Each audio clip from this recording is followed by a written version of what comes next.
Matthew Henry's Commentary on the Whole Bible.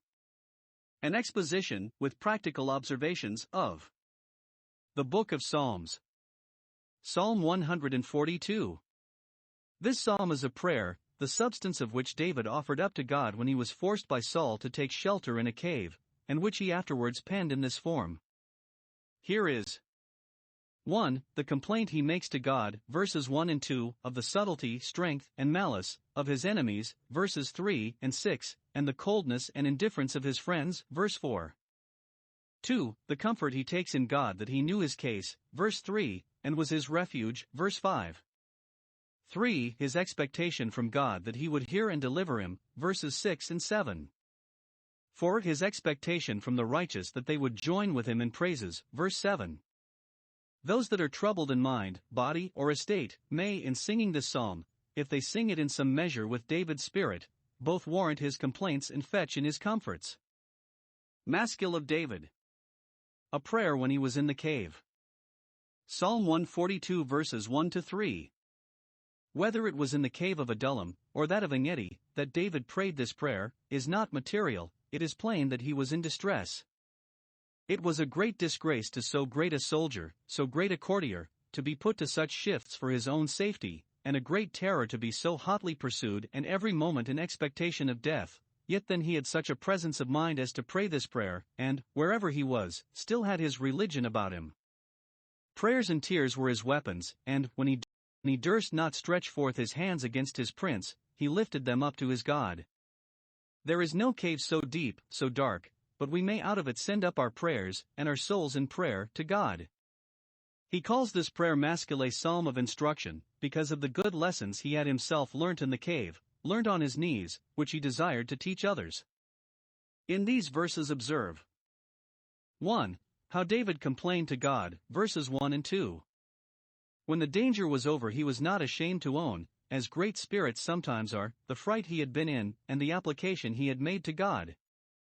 Let no men of the first rank think it any diminution or disparagement to them, when they are in affliction, to cry to God, and to cry like children to their parents when anything frightens them. David poured out his complaint, which denotes a free and full complaint. He was copious and particular in it. His heart was as full of his grievances as it could hold, but he made himself easy by pouring them out before the Lord, and this he did with great fervency. He cried unto the Lord with his voice, with the voice of his mind. So some think, for, being hidden in the cave, he durst not speak with an audible voice, lest that should betray him, but mental prayer is vocal to God, and he hears the groanings which cannot, or dare not, be uttered. Romans 8 verse 26. 2 things David laid open to God, in this complaint. 1. His distress. He exhibited a remonstrance or memorial of his case. I showed before him my trouble, and all the circumstances of it. He did not prescribe to God, nor show him his trouble, as if God did not know it without his showing, but as one that put a confidence in God, desired to keep up communion with him, and was willing to refer himself entirely to him. He unbosomed himself to him, humbly laid the matter before him, and then cheerfully left it with him. We are apt to show our trouble too much to ourselves, aggravating it, and poring upon it, which does us no service, whereas by showing it to God we might cast the care upon him who careth for us, and thereby ease ourselves. Nor should we allow of any complaint to ourselves or others which we cannot with due decency and sincerity of devotion make to God, and stand to before him. 2. His desire.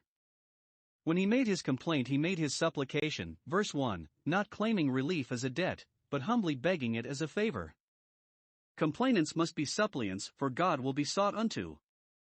2. What he complained of, in the way wherein I walked, suspecting no danger, have they privily laid a snare for me, to entrap me. Saul gave Michal his daughter to David on purpose that she might be a snare to him, 1 Samuel 18 verse 21.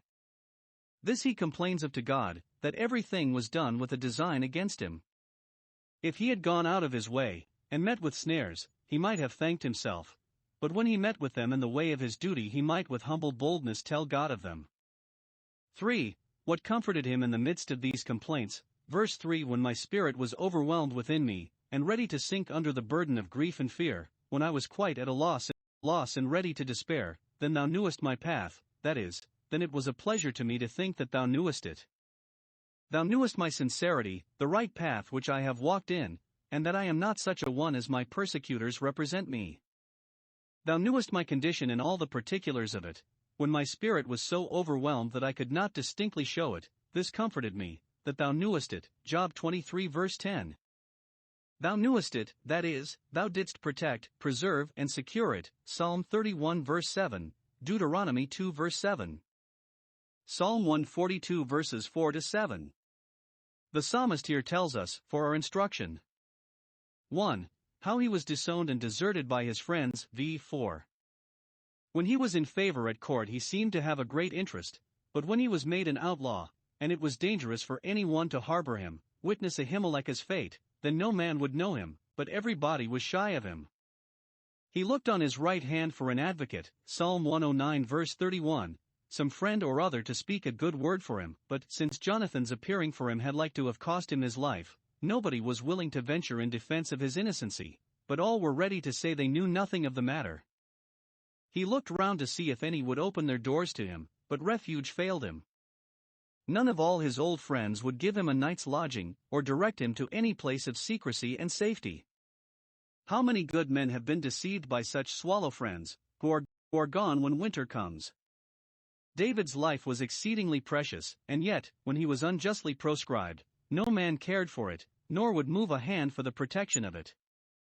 Herein he was a type of Christ, who, in his sufferings for us, was forsaken of all men, even of his own disciples, and trod the winepress alone, for there was none to help, none to uphold. Isaiah 63 verse 5. 2. How he then found satisfaction in God. Verse 5. Lovers and friends stood aloof from him, and it was in vain to call to them.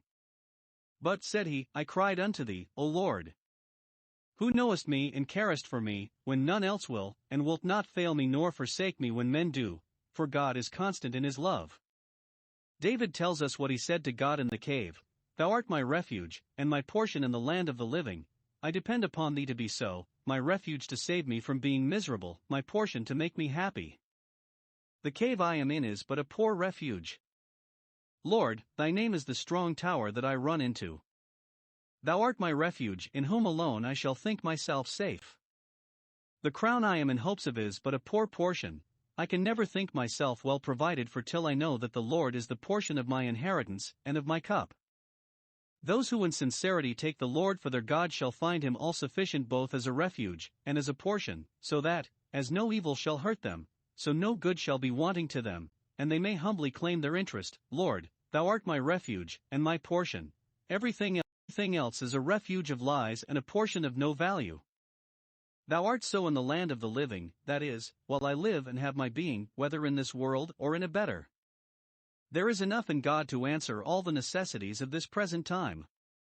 We live in a world of dangers and wants, but what danger need we fear if God is our refuge, or what wants if he be our portion?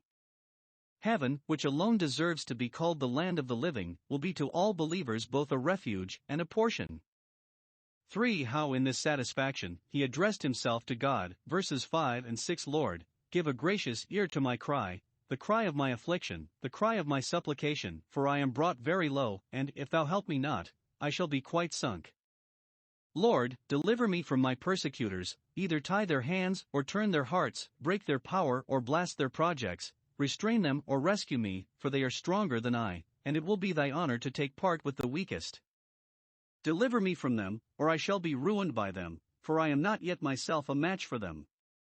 Lord, bring my soul out of prison, not only bring me safe out of this cave, but bring me out of all my perplexities. We may apply it spiritually. The souls of good men are often straitened by doubts and fears, cramped and fettered through the weakness of faith and the prevalency of corruption, and it is then their duty and interest to apply themselves to God, and beg of him to set them at liberty, and to enlarge their hearts, that they may run the way of his commandments. For how much he expected his deliverance would redound to the glory of God. 1. By his own thanksgivings, into which his present complaints would then be turned, bring my soul out of prison, not that I may enjoy myself and my friends and live at ease, no, nor that I may secure my country, but that I may praise thy name. This we should have an eye to, in all our prayers to God for deliverance out of trouble, that we may have occasion to praise God, and may live to his praise.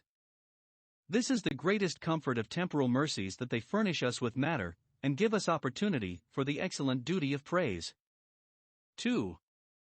By the thanksgivings of many on his behalf, 2 Corinthians 1 verse 11. When I am enlarged, the righteous shall encompass me about, for my cause they shall make thee a crown of praise, so the Chaldee. They shall flock about me to congratulate me on my deliverance, to hear my experiences, and to receive, maskil, instructions from me. They shall encompass me, to join with me in my thanksgivings, because thou shalt have dealt bountifully with me.